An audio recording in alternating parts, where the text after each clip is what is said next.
Não vou. Agora está no ar. Esperar um pouquinho.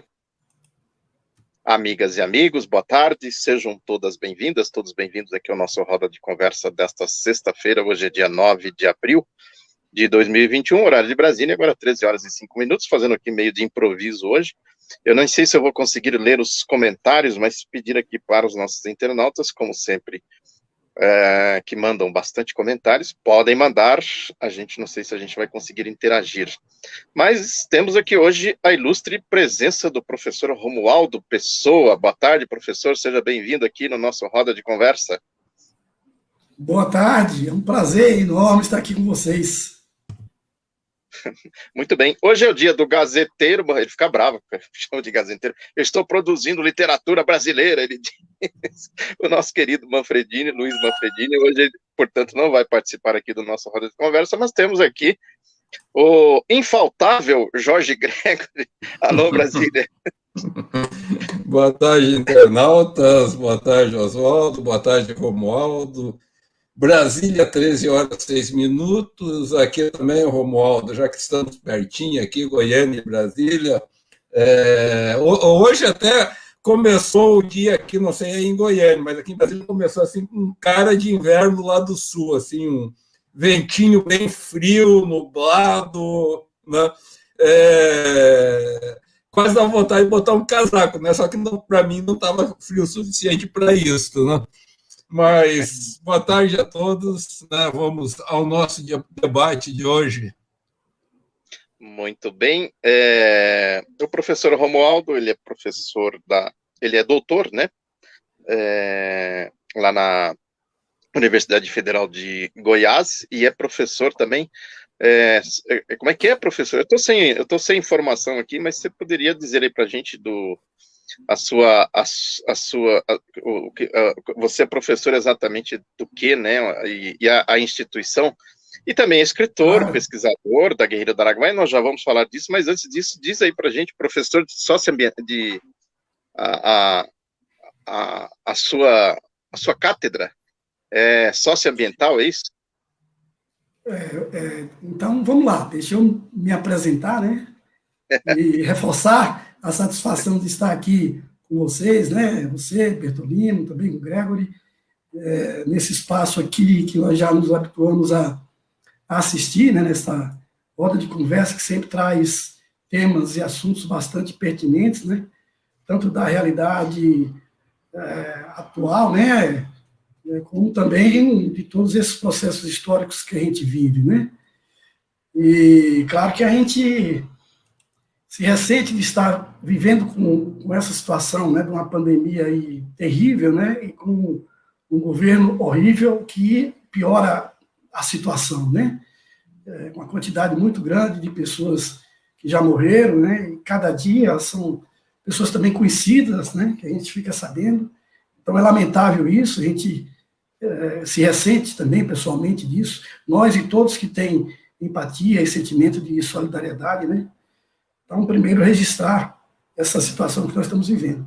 Eu sou historiador, né? Graduação em História, com mestrado em História, né, na linha de pesquisa de História das Sociedades Agrárias, que foi onde eu produzi o meu primeiro trabalho publicado em livro, né, que é a Guerrilha do Araguaia, a Esquerda em Armas, que foi a minha dissertação de mestrado, já está na segunda edição, né, publicado pela editora Anitta e pela Fundação Maurício Grabois.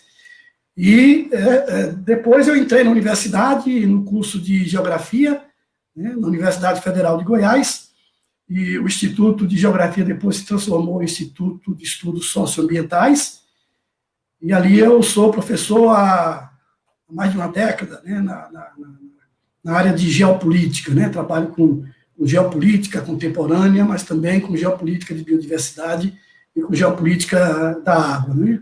E me tornei doutor em geografia, também trabalhando na mesma linha de pesquisa, ou na mesma temática, mas enfocando a região, né, onde aconteceu a Guerrilha do Araguaia, no pós-guerrilha, né? Então, Araguaia, depois da guerrilha, uma outra guerra que se tornou, então, o meu segundo livro, né, que foi a minha tese de doutorado. E já antes que você me peça para mostrar, Bertolini, eu já vou então adiantar, esse é o primeiro trabalho, né, Guerrilha do Araguaia, Esquerda em Armas, e esse é o segundo trabalho, com a honra de ter o Bertolino com a apresentação deste livro, né, que pode ser comprado pela editora Anita Garibaldi, né? Então, foi editado pela Anita Garibaldi e também pela Fundação Maurício Grabois. É isso. Eu que digo que tive a honra de fazer o prefácio deste livro, que eu considero uma obra fundamental, importantíssima. Assim, eu chamo no prefácio, mas eu digo assim que é uma espécie de segundo tempo, né? Você fez o primeiro tempo, que é a Esquerda em Armas, e esse aí é um segundo tempo, né? Professor Romualdo... E Bertolino, tenho em mente ainda entrar na prorrogação, no terceiro tempo. Porque esse segundo livro vai de 75 até 2000, mas eu tenho material suficiente, inclusive algumas entrevistas ainda inéditas, que eu pretendo estudar aquela região de 2000 até os dias atuais. Eu arriscaria dizer que ninguém mais pesquisou a guerrilha do Araguaia do que o professor Romualdo. Eu digo, inclusive, no prefácio, que ele teve, assim, o trabalho dele, assim, teve a minudência de um arqueólogo, porque ele foi lá, né, quando ainda ninguém se falava de guerrilha do Araguaia, ele foi lá, fez pesquisa e tal. E é interessante, um detalhe, eu nunca comentei isso com o professor, né, um detalhe assim que coincidiu, porque eu fiz a biografia do Carlos Nicolau Danieli, né, a importância que teve o Danieli como secretário de organização do PCdoB, a comissão de organização, né, ela foi assassinada, né, todos os seus membros foram assassinados pela ditadura militar na virada de 72 para 73, e o Danieli foi assassinado sob tortura depois de 4 dias sendo torturado exatamente no dia 31 de dezembro de 1972, né? E a pesquisa do professor Romualdo, né, faz exatamente esse link, essa ligação, né? A importância que teve a comissão de organização. Então, é mais um detalhe, assim, que eu acho que pouca gente fala, né, eu não sei, eu desconheço, por exemplo, alguém que fez uma pesquisa a esse ponto, né, de fazer essa constatação fundamental, quer dizer, uma espécie, assim, de base material da guerrilha do Araguaia. Estou citando isso só para a gente ter a ideia da minudência da pesquisa do professor Romualdo, né, que foi lá fazer a pesquisa lá no palco dos acontecimentos, e ele produziu essa obra que eu considero, assim, a obra mais, do ponto de vista da pesquisa mesmo, eu considero a obra que explica exatamente o que foi a guerrilha do Araguaia. E depois, o segundo livro dele é isso aí, né, porque a guerrilha do Araguaia não terminou em si mesma, não é isso, professor? Teve também os seus desdobramentos, que é exatamente essa outra pesquisa que o senhor fez aí, que resultou nesse outro livro, né, a guerra depois da guerrilha, né, depois da guerrilha, outra guerra, que é esse que o professor citou aí, que eu faço o prefácio.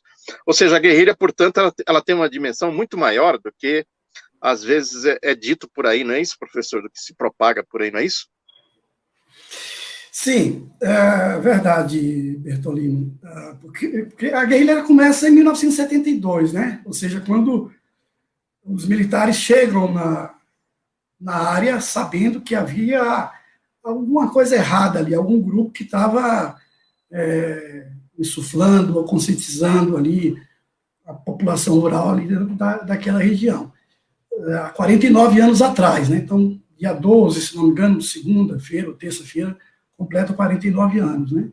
E ela termina, né, com a chamada Operação Limpeza, de 74 para 75, né? Então, são 2 anos, um pouco mais de 2 anos, né, de embate, né? Mas é claro que houve uma preparação, houve uma chegada daqueles militantes que foram indicados para ir para aquela região, para preparar a área, né, tendo exatamente em vista uma provável conflagração de um movimento guerrilheiro ali, né? Então, a partir de 1966, né, que Oswaldão, dos primeiros a chegar ali, depois chega João Amazonas, Elza Monerá, né? O João Carlos Azo, Tojuca, que vai ali para a região da fronteira, né? de Tocantinópolis, né? E eles vão preparar a região por vários anos, né? Se adaptarem e tudo mais, né? Então, você tem um conflito, né? Que eu divido em três etapas, né? A primeira que vai até junho, né, mais ou menos, de 72, né, com o erro, o fracasso da estratégia das Forças Armadas. Depois, uma outra que vai até outubro, né, mais ou menos, desse ano, até que vai ter uma trégua, né? É nesse período de trégua que há uma caçada aos pontos de ligação, né? E aí esse fato que você cita, né, da perseguição à direção do partido que fazia essa ligação política, né? E eles foram eliminados também para impedir esses contatos, né? E um trabalho de preparação que é feito nesse 1 ano, né? Que coincide também com o processo eleitoral no país, né? E de preparação das Forças Armadas para se adequarem a combate à guerrilha. E depois eles voltam em 73, 1 ano depois, e de outubro de 73, né, até o final de 74, é exatamente esse embate, esse conflito, né? Mais dentro da mata, né? Só que fica ali naquela região, claro, né, as marcas desse conflito, não só no tocante à eliminação dos guerrilheiros e da conscientização que eles procuraram fazer ali, mas da brutalidade que se abateu sobre essa região ali, que se pode. Eu geografizo ela a partir de Conceição do Araguaia até Marabá, né? Pegando ali, imaginando o Araguaia, de um lado Tocantins, do outro Maranhão, né? E aquela região ali, sul do Pará, ali no meio ali, a Serra das Andorinhas, né? Serra dos Martírios, Serra das Andorinhas. E fica um resquício de tudo isso, né? Fica ali, inclusive, porque é uma região de muito embate, de luta pela terra, né? De nordestinos que chegaram ali, né? Muito influenciados pelos próprios militares, naqueles planos fracassados de ocupação da Amazônia, né? E eles ficam ali e depois suas terras começam a ser disputadas por grileiros, né? E muitos desses remanescentes, né, que viveram aquela época da guerrilha, eles começam também a reagir. E aí nós vamos ter uma série de eventos, de organização sindical, de lideranças que são eliminadas e assassinadas, e isso prossegue até os dias atuais, né? Então, só um pouco para dar esse resumo inicial aí, para a gente poder partir para a nossa conversa para valer. Certo. E aí hoje, né, Gregory, tem essa questão aí da memória, da verdade, né, que é uma luta que ela é, vamos dizer assim, ela é incessante, né? Sempre a busca da memória, da verdade, né? Fiquei curioso com relação a uma questão, Romualdo, que você falou que você estudou o pós-guerrilha também na região, né? E aí você tocou num assunto interessante, né, que eram as políticas de ocupação da Amazônia do regime militar, né? Que, no fundo, né, isso aí até, eu lembro, meu pai ele veio do meio rural, depois ele teve uma pequena mercearia, né, numa grande capital, e o sonho dele sempre foi voltar para a agricultura, né? Ele chegou até a adquirir terras no Paraná, né? Em função disso, nós viemos do Rio Grande do Sul para o Paraná, inclusive. Mas nesse período que ele tinha mercearia, eu era criança, eu lembro o seguinte, né? Vivia um corretor, né, lá na mercearia, querendo convencê-lo a comprar terras na Ilha do Bananal. Isso aí exatamente mais ou menos no período, eu não lembro se foi no período já da guerrilha ou do pós-guerrilha, né? Mas isso deve ter continuado no pós-guerrilha, né? E eu levanto isso porque é o seguinte, no projeto Rondon eu convivi muito com as Forças Armadas, uma coisa que eu tenho levantado, e isso não é segredo para ninguém, né? E tem gente aí do campo de esquerda que, inclusive, defende esse tipo de visão das Forças Armadas, né? Que eles veem o seguinte: a ocupação territorial, né, como uma forma de defesa, né? Tanto defesa externa quanto defesa interna, né? No caso aí como por exemplo aconteceu a guerrilha do Araguaia. E eles permanecem até hoje defendendo essa tese com relação à Amazônia, né? Acham que a Amazônia ela tem que ser ocupada populacionalmente como forma de defesa, inclusive da região, da soberania nacional, etc. e tal. E esse problema que se levantou de grilagem de terra, né? Eu tenho até que foram meus clientes, né? Não vou, obviamente, citar aqui quem né? Clientes que eu dou consultoria, né?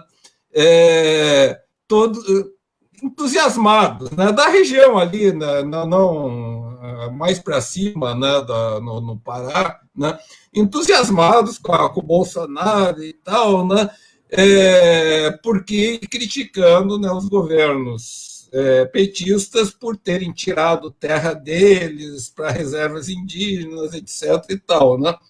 Aí eu até questionei o sujeito: vem cá, mas vocês não foram indenizados, né? Não, nem fomos indenizados de nada, não sei o que e tal, né? Quer dizer, eu pensei que tivesse sido expropriação para, né, estabelecimento de reserva indígena, né? Aí lá pelas tantas eu fui entender a história. Eu falei: não, mas para aí é o seguinte: a terra não é de vocês estão ocupando terras devolutas. Claro que sim, na época do regime militar eles incentivavam a gente a fazer isso, né? Então, sobre esse aspecto aí, já que você citou, eu queria te perguntar o seguinte: essas políticas e o que é que aconteceu no pós-guerrilha, né, nessa região do Araguaia? Sim. Bom, olha, para entender, é isso que um pouco que o Bertolino diz, né? Da gente ter que buscar lá atrás, né, o fio, né, da história. A nossa base, né? A nossa base marxista nos leva a isso, né? Da dialética materialista, né? E sempre a noção de processo, né? Que um fato em si ele não se explica, né? Por si só. Nós precisamos ver o encadeamento das ações que levou a determinadas transformações, que possibilitou situações, por exemplo, como a que nós vivemos hoje, né? Aí nós temos que antes da guerrilha, naqueles planos mirabolantes dos militares, né, durante o período da ditadura militar, porque eles sempre tiveram, um pouco dentro da linha geopolítica do Golbery, uma preocupação estratégica muito grande com a Amazônia. É claro que a preocupação estratégica com a Amazônia ela é importante, ela é natural, e todos nós que defendemos o nosso país temos que ter, né? Agora, a maneira como eles tentaram, digamos, elaborar projetos para resolver, solucionar esse problema, né? Para além daquele lema, né, de integrar para não entregar, que está bem presente aí no lema do projeto Rondon, né? Quer dizer, para além disso, com essa preocupação que vem desde a marcha para o oeste, a gente pode ir até mais longe, né? Que a marcha para o oeste ela tinha exatamente como objetivo, claro, a integração do centro, aqui do Brasil Central, mas principalmente também de estabelecer posições que protegessem a Amazônia, certo? Os militares, quando eles tomam o poder, né, depois do golpe de 64, eles implementam alguns planos, né? Planos são Plano Nacional de Desenvolvimento, né? Tem o PND1, o PND2, e dentro do PND, o Plano de Desenvolvimento da Amazônia, que aí entra, inclusive, aquela megalomaníaca obra que era da Transamazônica, né? Que é de cortar ali parte da Amazônia com uma obra, uma estrada que ia de Lábrea, no Amazonas, até Cabedelo, na Paraíba, né? Lá na Grande João Pessoa, né? E esse projeto dessa Transamazônica era para ser ocupado exatamente principalmente por nordestinos. Você tinha uma luta muito intensa a luta camponesa muito intensa no Nordeste, então, e também muitos camponeses que fugiam, muitos nordestinos que fugiam da seca para o Centro-Sul, né?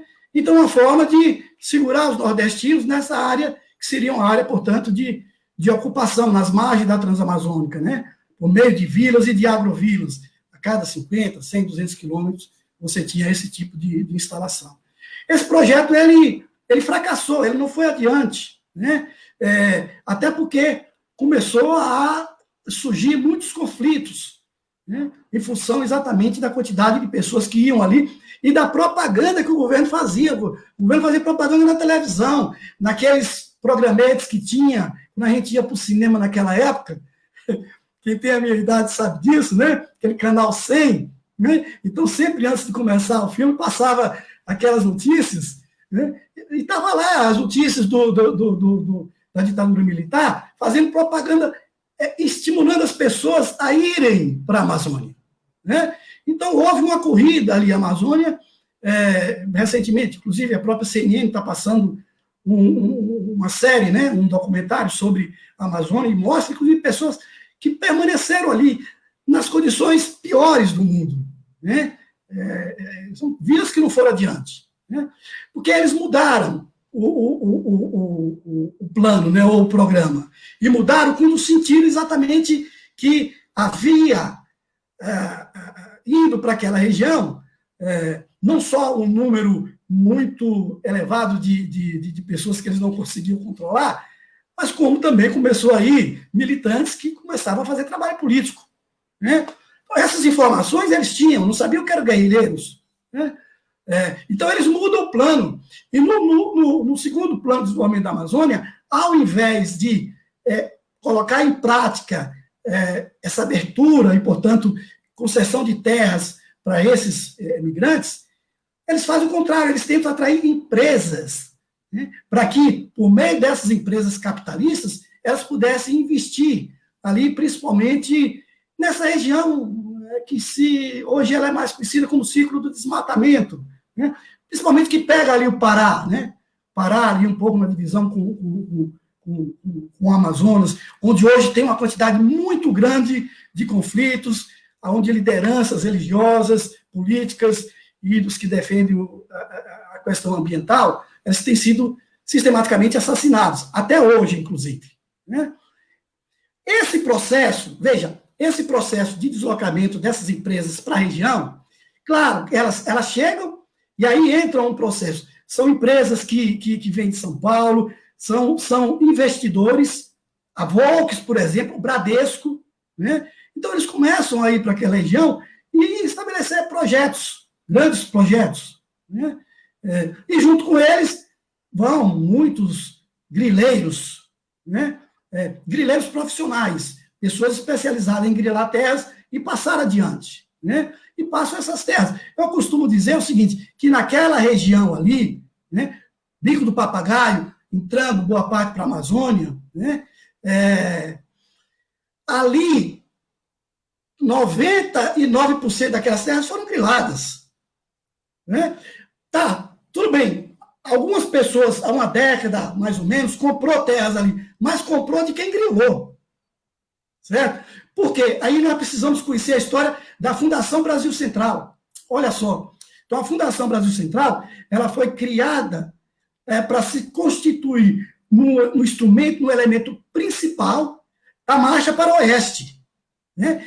Era uma mega empresa estatal que incorporava tudo quanto é área que se pensasse de comercialização, de investimento em estrutura, né? Inclusive em comercialização de terras.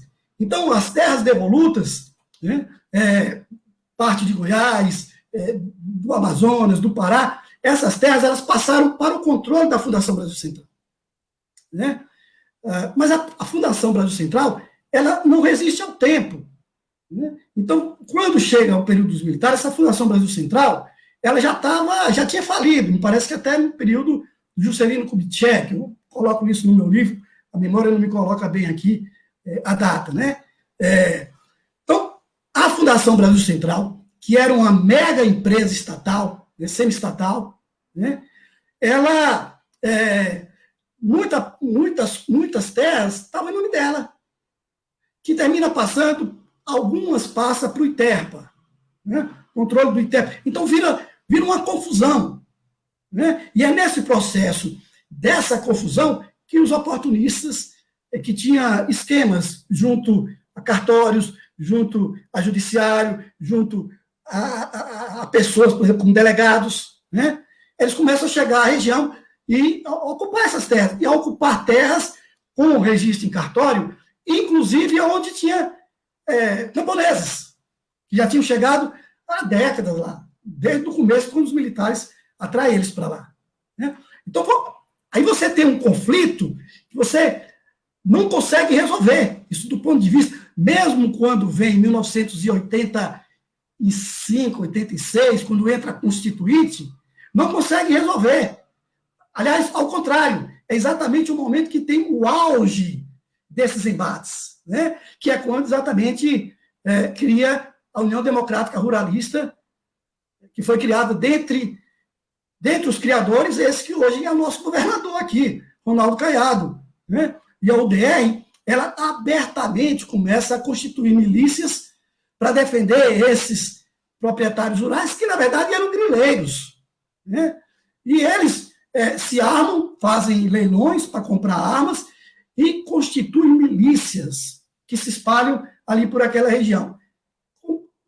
Como é que nós ligamos isso com o que acontece depois da guerrilha do Araguaia, né? Para além de um espírito de resistência que vai também estar presente na luta daquelas pessoas que já estavam ocupando a terra, né? Quem fica ali naquela região, Sebastião de Moura, né? Codinome Curió, certo? Ele permanece, que ele foi responsável por coordenar aquele serviço macabro no final da guerrilha, né? Da chamada Operação Limpeza, de desfazer dos corpos dos guerrilheiros que tinham sido assassinados, né? Ou dentro da mata, ou assassinados nas cadeias, enterrados em algum canto. Ele coordena esse trabalho todo ali, né? E como ele também coordena um séquito de bate-paus que ele tinha desde a terceira campanha, né? Então, em cada uma daquelas localidades, o Curió tinha um ponto, um indivíduo que era referência, quase pistoleiro. Muitos pistoleiros, aquilo era uma região infestada de pistoleiros, né? E que aumenta na medida em que os fazendeiros vão precisando criar milícias, inclusive policiais que largam a farda para se tornar pistoleiros milicianos, né? Foram muitos, foram centenas, porque ganhavam muito mais dinheiro com isso, né?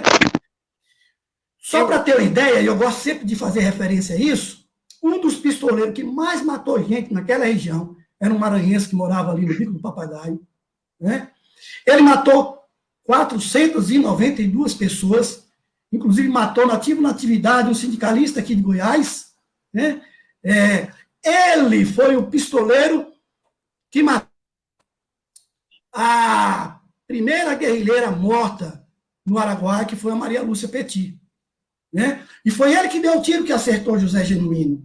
E ele estava com quem? Ele estava acompanhando o delegado de Xambioá. Então, esses pistoleiros, eles faziam parte de toda essa estrutura paralela, paramilitar que existia ali, e que o Curió depois entra e começa a comandar isso durante a guerrilha, e depois da guerrilha ele se torna mais forte ainda. E como é que ele se torna mais forte? Porque ele começa a elaborar relatórios superdimensionando não só os conflitos que estava tendo ali, mas superdimensionando o papel do PCdoB, que o PCdoB estaria voltando para organizar os camponeses para reiniciar a guerrilha do Araguaia. Então, tem alguns relatórios, alguns, inclusive, eu consegui, junto ao Arquivo Nacional, né, de todo aquele material que foi destinado, né, por conta da ação, né, da Comissão da Anistia, Comissão da Verdade, né, dos ministérios ainda do governo Dilma, né, que foram encaminhados para o Arquivo Nacional, e isso está exatamente colocado lá. Então, quando ele superdimensiona isso, ele garante mais poder nas mãos dele, né? E aí ele começa a ampliar o poder dele até Conceição do Araguaia, onde lá tinha o Sindicato dos Trabalhadores Rurais, né? Porque Conceição do Araguaia era maior do que a Holanda, territorialmente, né? Ia lá desde a divisa, perto da divisa com o Mato Grosso, e chegava até perto da Serra das Andorinhas, né? Uns 6 municípios hoje, né, são emancipados, oriundos exatamente de Conceição do Araguaia, né? E era um sindicato muito forte, que era dirigido por um pelego reformado da aeronáutica, que era ligado ao Curió, né? Então ele passa a ter todo esse controle, a perseguir os padres que chegavam na região ali, depois da guerrilha, né? E junto com isso, a ação sistemática do INCRA. O INCRA que passa a tentar fazer cadastramento das terras para legalizar as áreas griladas. E aí a reação dos camponeses, e a reação mais forte é na região de Perdidos aonde ficava o acampamento dos caianos, dos guerrilheiros, né?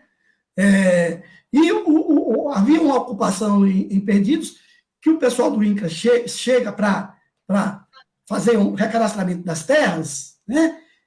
E eles não aceitam, não confiam e vão para o embate. Recebe a polícia depois no tiro, né? E aí você tem um conflito que se chama a Guerra dos Perdidos, em 1975, que depois a polícia vem em grande quantidade e expulsa, massacra o pessoal ali, né? Prende muita gente, leva alguns para Belém e prende também alguns padres que faziam trabalho ali político, da teologia da libertação, né? Ali também naquela região. Portanto, a igreja termina se envolvendo também nesses conflitos, né? E o Curió é que entra para tentar fazer o meio de campo, entre aspas. E desse conflito é que surge o GETAT, Grupo Executivo de Terras Araguaia e Tocantins, porque o INCRA já não tinha mais moral para fazer isso. Então, eles criam o GETAT e botam no comando o Major Curió, né? Então, quando alguns sociólogos, né, passam a considerar e a se referir como a militarização da questão agrária, né? Então, o GETAT é isso. O GETAT incorpora, traz para o comando dos militares todo esse processo de reconhecimento de terras e de recadastramento. Claro, objetivamente, para favorecer a esses grileiros, esses grandes proprietários, que tinham chamadas, como se chama antigamente, costas quentes, né? E não só tinha proteção, mas como muitos desses que serviam para dar proteção eram grileiros também, né? Juízes, né? Advogados, delegados, políticos, né? Políticos conservadores, né? E muita gente do Sul e do Sudeste, que mal aparecia lá, mas que tinha fraudado no cartório ali os títulos de terras, né? Perdidos, eu coloco como uma grande referência, porque a liderança principal de Perdidos era muito amigo dos guerrilheiros que estavam ali caianos e também da comissão política, né? Ele terminou tendo que fugir, ele não foi preso, ele fugiu, né? Eu entrevistei o filho dele, né? Entrevistei o filho dele quando eu estive na região. A esposa dele, né? A esposa do filho dele terminou sendo presa e foi serviciada, né? Pelos militares, né? Quando elas foram presas e levadas para Santa Isabel, na margem do Araguaia, né? Onde ela e outras mulheres foram serviciadas. Essa história é contada, né? Em um documentário que agora, inclusive, está estreando, né? Não sei se em Cannes, né? Estreia, eu acho que daqui a 15 dias, que tem exatamente esse título, Edna, né? Eu vou tentar resgatar aqui o título do diretor, né? Que conta exatamente a história de Edna, que era uma professora cujo apelido era Dina, né? E exatamente essa foi também uma das razões por ela ser visada, né? Então, as histórias elas vão se ligando, né? Depois de Perdidos, vem a organização dos camponeses, para tomar o sindicato de Conceição do Araguaia da mão dos pelegos. Eles conseguem se estruturar, se organizar com um trabalho feito ali muito fortemente por Paulo Fonteles, que era advogado da CPT, um trabalho também que a CPT fez com muita força, né? E o Paulo Fonteles, que depois assume a condição de ser do Partido Comunista do Brasil e se torna deputado, que teve uma importância também muito grande ali naquela região, inclusive nesses conflitos, ele se torna advogado de muitos desses sindicatos, né? Quando eles perceberam, Curió e o pelego lá do sindicato, percebeu que perderia a eleição, eles simplesmente paralisaram todo o processo, né? Alegaram problemas e tudo mais, né?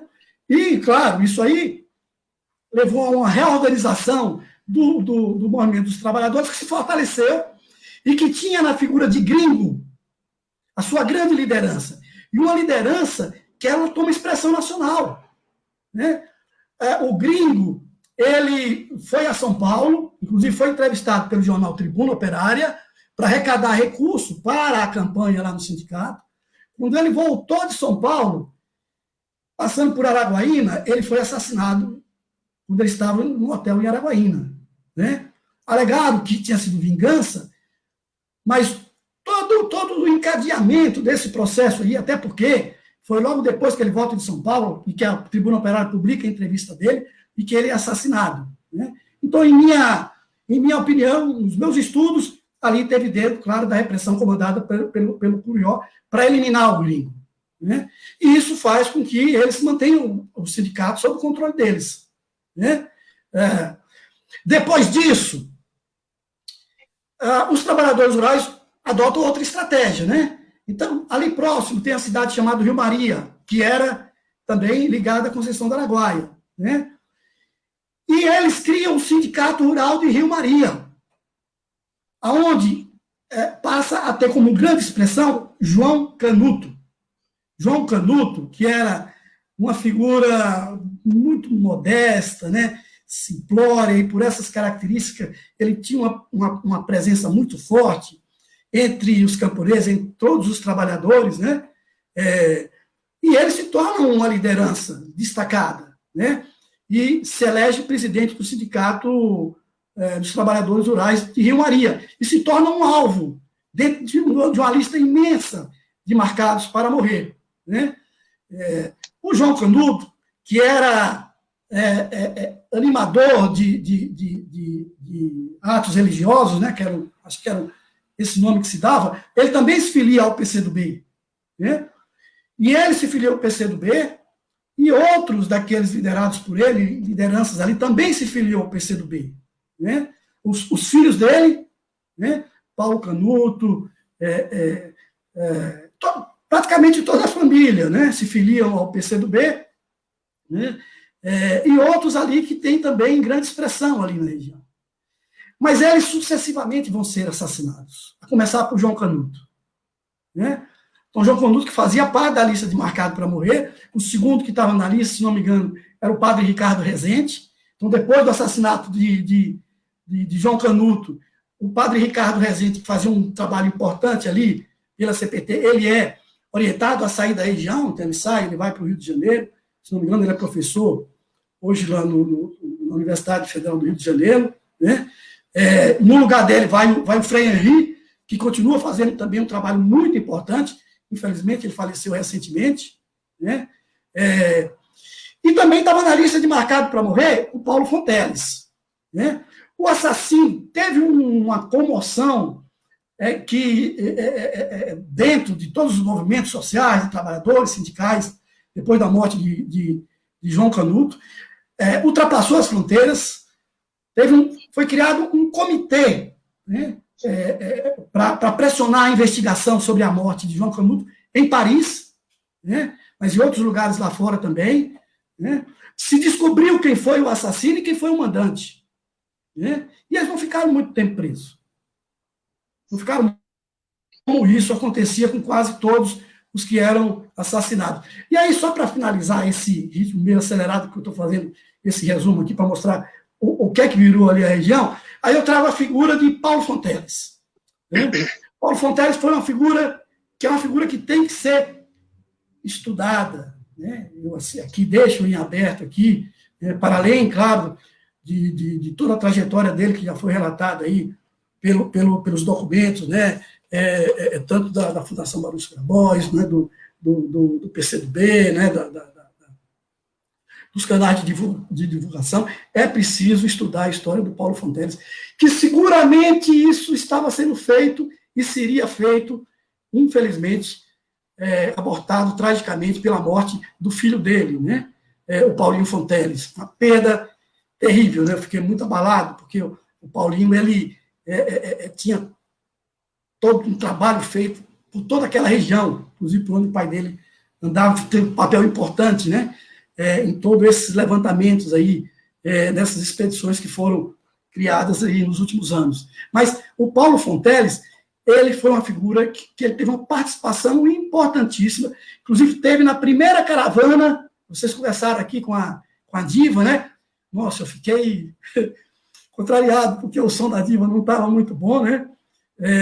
A Diva tem muita história também para contar e para relatar, a Diva Santana, né? Irmã da Dina Elza, né? E o Paulo Fonteles, ele foi um dos organizadores daquela caravana de 1980, né? Então, ele esteve presente na atuação desse movimento sindicalista, esteve junto da CPT, né? Ele assumiu depois a condição de militante do partido e se tornou deputado estadual pelo PCdoB, né? E ele, exatamente por conta dessa atuação dele, ele foi também assassinado, né? Logo depois que ele perdeu o mandato, que ele saiu do mandato, ele foi candidato a constituinte e, infelizmente, não se elegeu, né? E aí ele foi assassinado lá na Grande Belém, né? Acho que num posto lá da Grande Belém, né? E por todo o levantamento que eu procurei fazer, indo, inclusive, em estudos e análises feitas lá pelo Lúcio Flávio, né? Que tem um site importante de divulgação de todos esses conflitos ali na região, né? É claro que teve dedo do SNI, né? Teve dedo desses organismos de repressão no assassinato de Paulo Fonteles, né? O objetivo era exatamente eliminar uma grande liderança ali daquela região. Então, cara, os conflitos continuaram, os alvos se tornaram, além dos comunistas, né? Além dos sindicalistas, os padres, né? Padre Josimo, que foi assassinado em Imperatriz, quando estava acontecendo uma reunião da UDR. Né? O padre Nicolarpone, que foi sequestrado por Curió, na cidade de Vanderlândia, né? A 45 quilômetros de Araguaína, próximo também a Xambioá, por onde passa um braço da BR-153, né? Ela sai ali da Belém Brasília e vai para o Vanderlândia para Xambioá, de Xambioá até Marabá, certo? Então, ali em Vanderlândia foi sequestrado o padre Nicolau por Curió, que já estava, e aí entra um outro elemento. Veja o tanto que essas histórias elas vão se ligando, que é Serra Pelada. Na época em que o Curió sequestra o Nicolau Arponi, ele já estava no comando de Serra Pelada. E ele vai para o comando de Serra Pelada exatamente para ter o controle daquela quantidade de gente que estava ali. E isso ele diz com toda clareza, que ele foi ali para ter o comando de Serra Pelada para evitar o protagonismo dos comunistas ali na região. Né? E aí Serra Pelada se torna o grande picadeiro dele. Né? E ali ele tinha cerca de 300 agentes arapongas que terminaram saindo, né? Das sombras depois do fim da ditadura militar e foi se esconderem, fazer o trabalho, né? Lá junto com o Curió, em Serra Pelada. Né? Esses arapongas faziam esse trabalho também, né? De sair com o Curió a caça exatamente daquelas pessoas que eram indicadas pelos seus bate-paus, né? De serem comunistas, de serem amigos dos comunistas ou de serem padres comunistas. Né? Então, assim, agora, só uma questão, voltando a essas questões que você levanta, Gregory, infelizmente, e aí eu quero trazer para o campo da geografia, da geopolítica, porque os militares tinham uma preocupação estratégica com a Amazônia. Né? E aí, atabalhoadamente e de forma incompetente, não programas ali que pudessem resolver esses problemas. O processo de ocupação que eles planejavam era absurdo. ia destruir a Amazônia, né? Ia destruir as riquezas da Amazônia, né? Agora, a Amazônia ela foi ocupada, né? De Manaus a Belém, ali ao Bico do Papagaio, você teve um processo de ocupação. Só que de lá para cá, décadas e décadas depois, inclusive do fim do regime militar, não houve políticas consequentes para impedir que a floresta fosse derrubada. E como é que... E aí a Berta Becker, né, geógrafa especializada em geopolítica da Amazônia. Então, o que é que a Berta Becker ela sempre enfatizou? Olha, é preciso você descobrir o potencial de riqueza que existe na Amazônia, como a Amazônia é.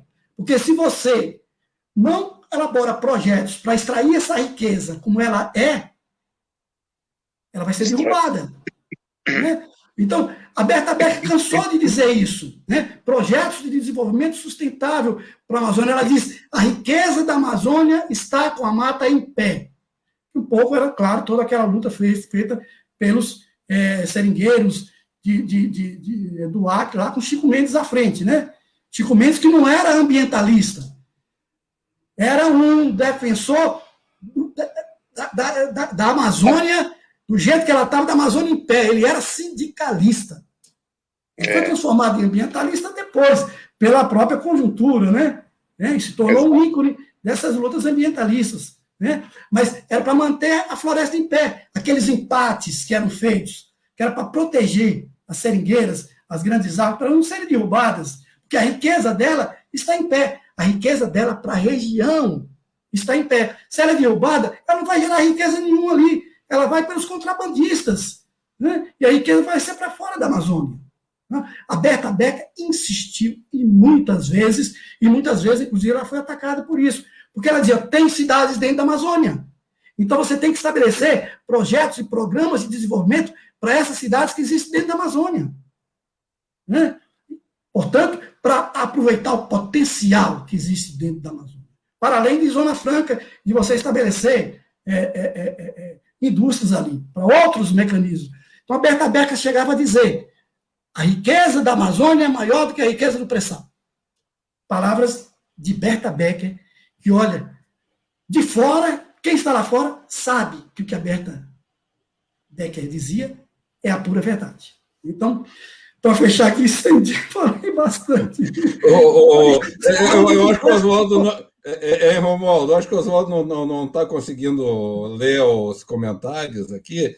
É só uma questão aqui que o Roberto Bittencourt está te perguntando aqui, vou te transmitir para você responder rapidamente. Se você conheceu o Gabriel Pimenta, que foi advogado do Sindicato dos Trabalhadores Rurais, ou se você pesquisou, né? Foi advogado do Sindicato dos Trabalhadores Rurais de Marabá e foi assassinado em 1978. Não, olha, eu tenho uma lista daqueles que foram assassinados, inclusive a parte dessa, que na verdade essa lista eu extraí de dados da CPT, né? Que seguramente o nome dele está incluído, né? Mas eu não tinha, porque também Marabá já estava um pouco fora do foco da minha pesquisa, né? É que Marabá, assim como Araguaína e Imperatriz, cresceram às custas da expulsão, né, das pessoas dessas regiões de conflitos. É que ali tem uma geografia, né, professor? Não sei se você está me ouvindo bem, mas tem uma geografia ali que às vezes a gente não consegue, quem não conhece a região, né, é difícil você explicar, né, porque as distâncias são muito grandes. Marabá, por exemplo, está a 160 quilômetros de Xambioá, onde era uma base maior da guerrilha, né? Os destacamentos eram eram distantes, né, um dos outros, assim, distâncias de 100 quilômetros, mata dentro, coisa do tipo. Então, até no documentário que nós fizemos, Camponeses da Araguaia, Guerrilha Vista por Dentro, né, eu trabalhei um pouco o roteiro assim, no sentido de você pegar a média da opinião dos camponeses, né, sobre a Guerrilha da Araguaia, exatamente levando em consideração essa geografia. Quem estava no entorno do destacamento A, por exemplo, nada sabia do B, do C e assim por diante, né, e vice-versa. Mas, professor, já que eu estou falando aqui, eu só lembrando o seguinte, que Você falou aí do Canal 100, né? Tinha a Semana do Presidente, era o locutor Alberto Cury, que ele falava, o presidente Emílio Garrastazu Médici esteve na Amazônia vistoriando um trecho da Transamazônia, importante obra de integração nacional. Não, viu? Não é do meu tempo, não. Eu ouvi falar. Alberto Cury, ele tinha assim, uma impostação de voz maravilhosa, integração nacional, ele dizia, né? Isso. Mas aí tem uma questão aí, professor, que você mostra muito bem no seu livro, esse segundo livro aí, e você falou bastante aí do Curió. O Curió estabeleceu meio assim que um protetorado, não é isso? Ele era uma espécie assim de governador daquela região, um ditador, na verdade, né? Para dizer a verdade, é isso aí, um ditador. Ou seja, e aí fica demonstrado, eu acho que uma das coisas assim fantásticas desse seu segundo livro, o primeiro é fantástico, óbvio, mas o segundo também é fantástico. Uma das coisas fantásticas é exatamente estabelecer esta continuidade que eu chamo assim de veios históricos, né? Ou seja, houve o embate, depois até o tempo aqui está correndo, mas falar um pouco da guerrilha em si, né? Esse embate, veios condensados da história, né? Como se condensaram esses veios ali. Ou seja, isso teve prosseguimento com um ditador, pouca gente fala disso, eu acho, sabe? Um ditador mandando e desmandando, mandando matar, mandando assassinar, sabe? E o exemplo que o PCdoB deixou ali, né, de importância do povo se organizar, ter consciência de que era importante eles terem as suas entidades, as suas organizações, a sua visão política, a sua ação política, assim por diante. Quer dizer, isso teve um prosseguimento. Acho que é um grande feito do seu livro, né? Eu queria até que você falasse um pouco disso, quer dizer, o poder ditatorial. A ditadura prosseguiu ali, sabe, pelas ações do Curió, né? Esse homem é perverso, né? Ou seja, o papel que ele teve nessa continuidade. Oswaldo, deixa eu aproveitar e emendar uma outra questão aí, né, que vai fugir um pouco do foco ali do Araguaia e da região, mas tem a ver também, né? O que acontece, Romualdo? Normalmente, né, países que saem de ditaduras como nós tivemos no Brasil, né, é muito comum sobreviverem, né, dessas ditaduras, grupos paramilitares, etc. e tal, né? Muita gente acha o seguinte, que aparentemente no Brasil isso não aconteceu, né? E aí eu traço um paralelo, né? O senhor coloca muito bem o exemplo aí, o Oswaldo enfatizou agora, o exemplo do Curió, nessa região ali, do Bico do Papagaio, etc. e tal, né? Que o cara herdou toda uma estrutura ali, né, montada a partir, né, do regime militar, né? E que, encerrado o período militar, se transformou, como o senhor bem colocou, em milícia, né? Já que se tornou, né, comum, né, se usar esse termo, né? E aí eu queria traçar o seguinte paralelo, né? Esse termo milícia, inclusive, ele foi colocado, né, a grupos marginais oriundos dos aparatos de segurança no Rio de Janeiro por uma jornalista no final da década de 90, se não me engano, uma jornalista do Globo, né? Agora, o que ocorre? Né? Uma coisa que eu sempre levantei é o seguinte, né? Durante o regime militar, né, a repressão propriamente dita, obviamente, eram comandadas por oficiais, né, das Forças Armadas, né, mas quem fazia o serviço sujo mesmo cá entre nós, né, a exemplo do mais notório deles, que talvez seja o delegado Fleury, em São Paulo, né, eram pessoas recrutadas exatamente nesses aparatos policiais, né? A exemplo no Rio de Janeiro, né, dos famosos esquadrões da morte, começaram lá com Escuderia Lecoq, né? Depois teve outra figura, depois do Lecoq, lá que agora não me veio o nome, teve até um filme que foi feito, né, referente a ele, também tinha um nome meio francês, não sei se o Bertolino lembra, né? Mas, enfim, eram essas estruturas que se prestavam ao trabalho sujo mesmo, da tortura, de assassinatos, etc. e tal, né? Com o fim do regime, aí a gente tem que lembrar também o seguinte, Rio de Janeiro tinha recém deixado de ser capital do Brasil, né? era onde você tinha, e eu acho que até hoje isso se mantém, deve ser onde você tem o maior contingente militar do país, no Rio de Janeiro. Né? Então, essas estruturas que se formaram no Rio de Janeiro, né? E aí eu até digo o seguinte, né? Não é, sabe, especulação minha, até porque eu tenho pessoas com um certo grau de parentesco, né, pertenciam a esses aparatos e, quer dizer, polícia militar, polícia civil e tal, e participaram desse tipo de coisa. Né? Bom, aí hoje o Rio de Janeiro, quer dizer, esta relação do Bolsonaro, né, que vai para o Rio de Janeiro, né, quer dizer, um caboclão lá do interior de São Paulo, vai para o Rio de Janeiro, exatamente no final do período do regime militar, né? E hoje a gente fica aí descobrindo toda, quer dizer, de hoje não, já de muita gente a gente sabe, né? Foi sempre a principal base eleitoral dele, exatamente essas milícias, né? Que, na minha opinião, são os antigos esquadrões da morte, né? Que depois do regime militar passaram a ter uma atuação, no caso do Rio de Janeiro, né? Territorial, né? Assim como o narcotráfico também, né? Então, me chamou muita atenção, né, essa questão que o senhor levanta, que o senhor estudou, né, a respeito do Major Curió, porque esse tipo de coisa, na minha opinião, que se deu nessa região aí do Araguaia, né, se formando esse aparato aí de pistoleiros, etc. e tal, né, para atender exatamente interesse de grileiros, latifundiários, etc. e tal. Isso aconteceu em várias partes do país, na minha opinião, especialmente no Rio de Janeiro, resultando nisso que a gente conhece como as milícias, que sempre foi a principal base eleitoral do senhor Jair Bolsonaro. Uhum.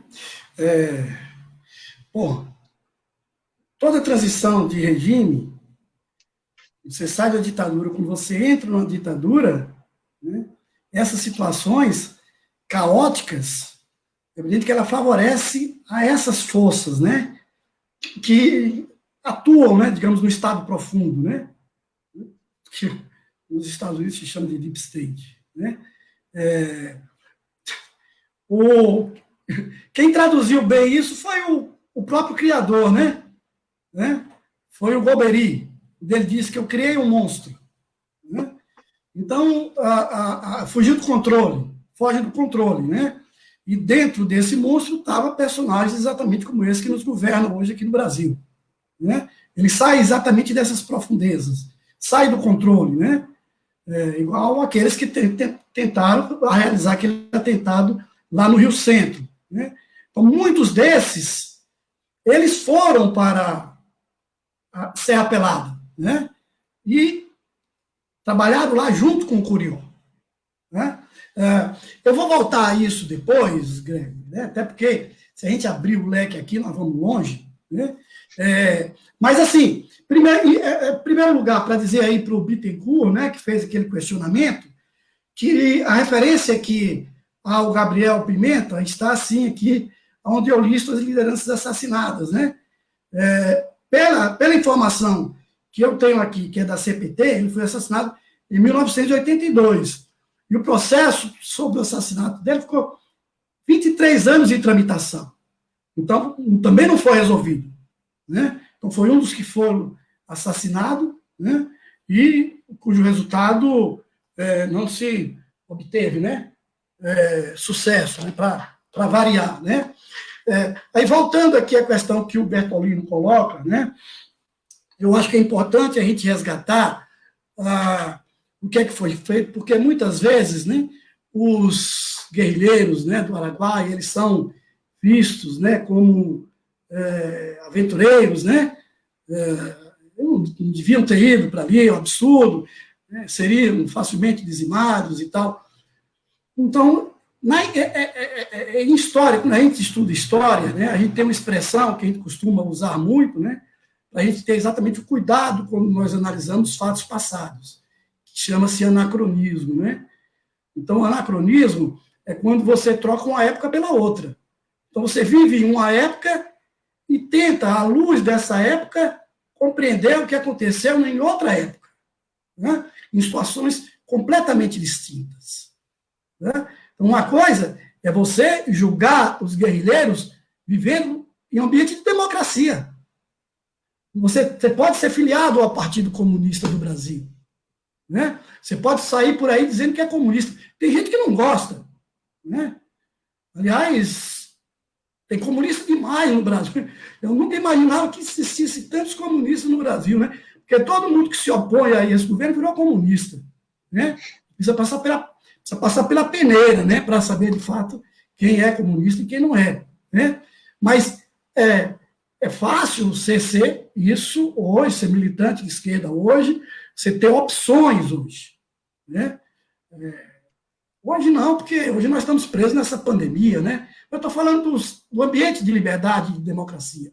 Outra coisa é você viver sob a ditadura, você tem que ser fichado, você tem cartazes espalhados por todos os lugares públicos, com frases como estuprador, criminoso, ladrão, assaltante de banco. Né? E aí as pessoas eram estimuladas a dedurar e a entregar quem visse essas pessoas. Existia até recompensa. Né? Então era essa a realidade. Né? Então você tinha, em conversas com a Dina, por exemplo, com a Diva, né? Numa dessas viagens que nós fizemos na expedição ali para o Araguaia, né? Ela dizia exatamente isso, que elas tiveram que ficar muito tempo, a irmã dela, se não me engano, ficou meses e meses, igual nós estamos hoje, escondida. Porque não podia sair de casa. Se saísse de casa, até os vizinhos poderiam reconhecer e entregaria para a repressão. Né? Então você tinha alternativa de sair de casa e ser presa, você ia para o exílio, o alto exílio, correndo o risco também de ser preso, né? Ou você mantinha a luta uma ação mais ofensiva, né? O que se procurou fazer quando o PCB deslocou esses militantes ali para, dentre algumas regiões analisadas, ali para o Bico do Papagaio, que é estrategicamente uma região muito bem escolhida, porque ela é uma tríplice fronteira de estados. Né? Então, era Goiás, né? Maranhão, Pará, certo? E também uma região onde subdivide a ação do Exército, né, entre o Exército sediado em Brasília e o sediado em Belém. Né? Depois, com o advento da guerrilha, é que surgem muitos comandos ali, na Amazônia, ali, inclusive em Marabá, quartéis que são construídos e criados depois, né? Depois de quando surge o movimento guerrilheiro. Né? Então, havia uma espécie de divisa ali, né? Divisão entre esses dois comandos. Né? Então, até isso também era importante. E outra coisa, uma região muito rica em minérios. Né? Muito rica em minérios. Existiam ali, dentre esses que foram deslocados para a região, né, muitos estudantes dessa área, que começaram a estudar, o próprio Oswaldão, que tinha um conhecimento também muito profundo. A Dina, né, professor? A Dina também, né? Era tinha estudantes de geologia, e o próprio Oswaldão, que se embrenha ali e vai garimpar, né, em busca de ouro e até diamante, que existia ali naquela região também. Certo? Então, era uma região estrategicamente importante. Eles foram para fazer o trabalho político. Eles não começaram a guerrilha. Essa é uma questão importante. O meu trabalho, no começo, eu pensei em colocar a resistência armada no Araguaia. Né? Mas depois eu optei, porque eu acho que a história tem que dar o nome ao que é de fato. Houve uma guerrilha ali. Né? E até por uma própria orientação da minha orientadora, né, professora Janaína Amado, né, excelente orientadora nesse trabalho que eu fiz lá do mestrado. Né? Então, mas não foi eles que começaram. Né? É claro, porque eles terminaram se envolvendo ali em algumas pendências entre disputas ali locais, de terras, e também pela própria maneira de se expressar, eles começaram a atrair atenção e terminaram, evidentemente, com isso sendo aquela coisa, né? Um fazendeiro que conta para fulano, que vai para outro, que chegou até os ouvidos dos militares, né? E tanto que a primeira vez que eles chegam ali, eles não sabiam o que estariam combatendo. Mas os guerrilheiros também não estavam preparados para combater, né? Eles simplesmente foram descobertos no processo de preparação. Agora, eles tinham duas opções: sair da região ou entrar na mata e ir para o enfrentamento. Eles fizeram, foi uma escolha. Eles fizeram isso.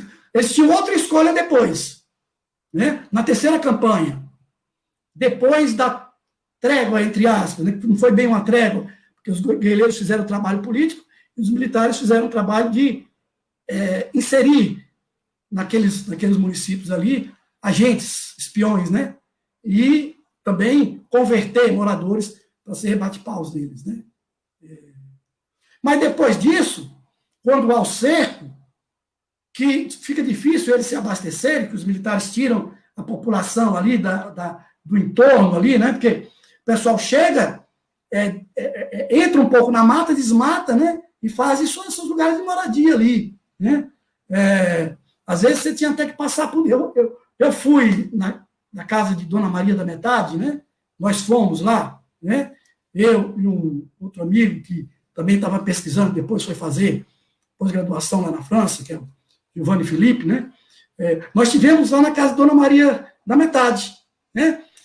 E passamos por dentro da mata para poder chegar à roça dela. E o roçado dela fazia divisa da roça da comissão militar, né? Então, esses lugares, essas roças que estavam nessas franjas, né, da mata, um pouco até para dentro, elas foram todas destruídas e os camponeses foram tirados dali. Deixou um ou outro para servir de isca para os guerrilheiros. Então, criou dificuldade para o abastecimento dos guerrilheiros. Naquele momento, e principalmente depois do Natal de 73, quando boa parte da comissão militar, eles se reuniram, né, para discutir os rumos ali dentro da mata, né, e eles foram descobertos, eles foram cercados, né, e muitos foram mortos, inclusive Maurício Grabois. Naquele momento, talvez fosse o momento adequado para deixar a mata, né, mas talvez pela própria situação da dispersão da comissão militar, pela perda do próprio Maurício Grabois, né, e da escolha que teria sido feita, de que o arroio deveria sair da região, né? Então, o arroio, na verdade, foi tirado da região, né? Até para ter condições, né, de registro de tudo aquilo, né? E a comissão militar era mais visada, né? Sempre a cabeça é a mais visada, como foi depois na queda da Lapa, né? Mas naquele momento ali no Natal de 73, depois daquela dispersão, talvez o momento deveria ter sido de dispersão, né? E de saída da mata, né? Mas eles já estavam dispersos, né? Provavelmente o erro foi não ter sido preparado para serem surpreendidos, e caso fosse surpreendido, houvesse uma rota de fuga, né? E parece que o Oswaldão chegou até a imaginar uma rota de fuga em direção ao Xingu. Né? Sim. Talvez eles pudessem ter encontrado essa alternativa, mas não foram, claro. Aí houve essa caçada dentro da mata, as condições eram absolutamente desiguais, né? Naquele momento, né? Se tornou mesmo uma caçada, né? Houve resistência, houve bravura. Que, aliás, né, professor, foi um plano estratégico organizado pelo próprio Curió, né? Quer dizer, ele botou espiões para todo lado, criou um vazio, como o senhor disse aí, quer dizer, criou um vazio em torno da guerrilha, né? Prendeu praticamente toda a população masculina. Quer dizer, ele trabalhou, ele montou uma estratégia, né? De guerra, olha, suja.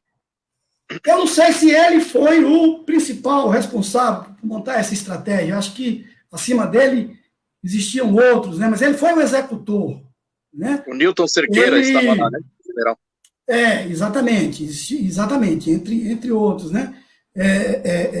Mas ele foi o executor, né? Porque às vezes eu acho que a gente dá uma dimensão muito maior ao Curió do que ele de fato foi, né? Ele foi um subalterno que soube aproveitar do poder que ele tinha, né? E, enquanto subalterno, ele tinha contato ali com os bate-paus, né? E ele soube ter esses bate-paus no controle, né? Sobre criar esse ambiente de terror e de ressurgimento da guerrilha, né? Que ele estimulava via seus relatórios aos seus comandantes, né? Para que dessa forma ele fosse se fortalecendo. Então, a partir dessa estrutura, que aí sim ele soube usufruir, né? e implementar bem até mesmo o seu próprio usufruto, né? E aí eu volto a essa questão que o Gregory...